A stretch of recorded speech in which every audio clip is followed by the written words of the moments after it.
Pirates have fired their manager. Yeah. And I'm wondering, could you do a two-tiered system and maybe have, and it's the haves and the have-nots, could you do relegation maybe where, bottom half team, maybe they move up or what? I mean, what are you supposed to do in Pittsburgh, once great baseball town? The only thing that brings to mind that would be comparable, remember, I'm old enough to remember you were a younger child if you were here at all, but in 1967 or whatever it was, when the NHL expanded, you had the original six, and all the expansion teams went into one division, 6 and 6. And that actually sparked a hockey craze in St. Louis because the Blues were the worst of that the best of that second division. And they went to the Stanley Cup finals twice and acquitted themselves well, even though they lost. So that's the only comparable thing I can think of. But here, I think, is the real answer.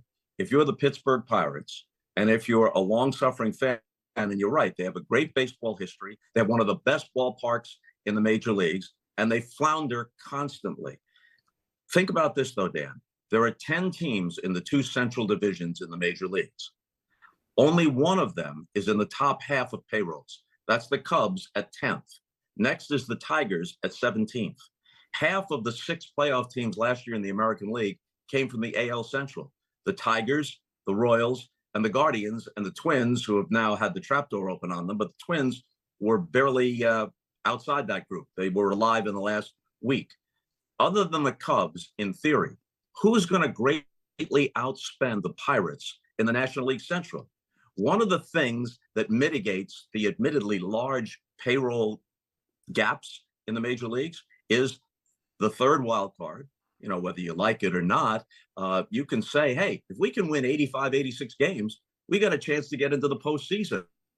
And the history shows even the Dodgers, they lost to the Padres 2-3 years ago. They lost to the Diamondbacks, and they were down 2-1 to the Padres last year before they rallied to win the division series. It's not a guarantee that the best teams and the highest payroll teams make it through to the World Series if you can just get into that tournament. So I don't want to be harsh, but what's the Pirates' excuse?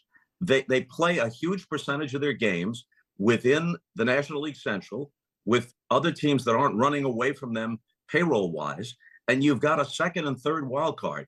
You don't have an excuse to be this bad, this consistently for this long. Yeah, and I don't know what Derek Shelton was supposed to do. You do have a couple of players, and we tend to look at these teams, some of these teams, and we go, boy, who's he going to be with his next contract? Paul Skeens is not going to retire a Pittsburgh Pirate, which no, it's not. It's a shame, but that's just modern day baseball here.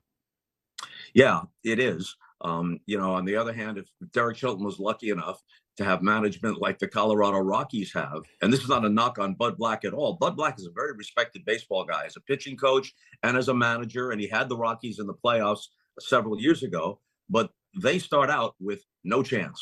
They leave spring training with no chance, but they don't have the benefit, if you want to call it that, of being in a weaker division.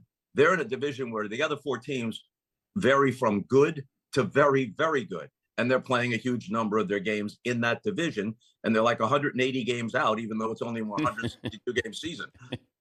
They got 6 wins so far. Yeah.